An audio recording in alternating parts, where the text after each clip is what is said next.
Hi, everybody. It's been a little while, so hello, and hope everybody's doing well. So there was a request for, which is good. Please send in requests and make the Facebook group a little bit more interactive. So it's a group of people exchanging ideas. Otherwise, it just becomes not as maybe productive. So somebody suggested talking a little bit about character development. So listen, we go back again to always begin at the beginning.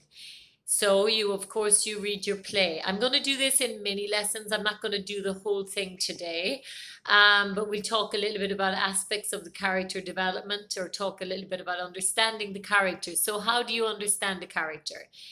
You understand the character by reading the play very, very well. Every single line, obviously, of the play. Understanding the background of the play. When did the playwright write the play? Where was the play set?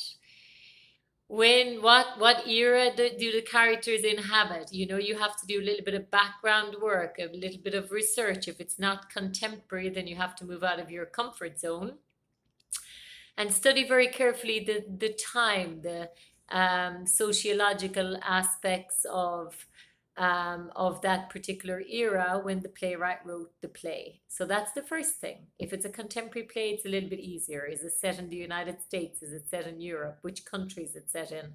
What was the political situation at the time, etc.? All of these, of course, if they're relevant, they'll all be relevant to the play, but obviously specific issues like political era and all of that um, may or may not be relevant depending on the play that's written. So the first premise, of course, is always the text. Always study, study, study the text and the background to the playwright, having when the playwright wrote the play. And then you look at the characters in the play. So your character is going to be one of many other characters. So study the relationship of your character with the other characters in the play. That will give you a huge amount of information. Not just, we rarely talk about ourselves in the first person, but what do the other characters say about you? What does your husband, or your brother, or your daughter, or your son, or your dad, or your mom, or your aunt, what do they say in their lines about your character? So make sure to read the play inside out, back to front, and really note all the references made to your character. Of course, I skipped over, it goes without saying, things like what sex are you, male, female, what age are you, again, background, what country are you from, and what era are you from.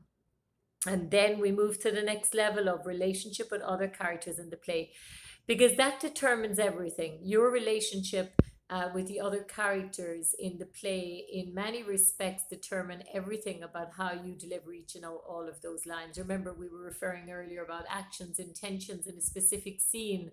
Well, of course, that's, you can only decide on those specific actions if you know what the character is trying to get from the other character in that moment of time in the play.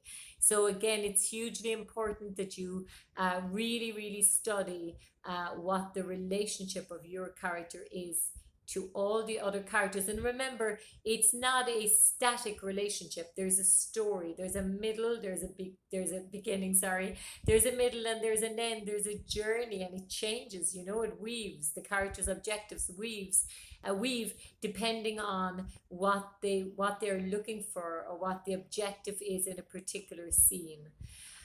So I think that's enough for starters. I'll develop this a little bit more later on. Note, I did not refer to accent or any of that. Please don't consider that at this stage or at the beginning of the journey. So it's running a little bit long, but I'll come back to this in the next few days and develop it a little bit further. Um, Again, break it down maybe a little bit into more details when you go and you look at your play, read your play. But remember, before I leave, one very important thing. Never, I maybe should have said this at the very beginning, but never consider a character written by a playwright as somebody extraneous to you. All we have as actors is what we have, what Eileen has. I have to I have to incorporate the texts of the playwright and utilize them, but I only have myself. I don't become somebody else. I just use strategies that wouldn't necessarily be my strategies because they're the playwright's strategies. The characters are not people I really know. They're characters written by the playwright. It's a very important. Actually, I'll start at that moment the next time. Okay, so enjoy this beautiful day on July 5th, and let's please give some feedback, a few likes, show your appreciation, and I will see you guys in the next few days to develop this further. Okay, have a great one. Bye.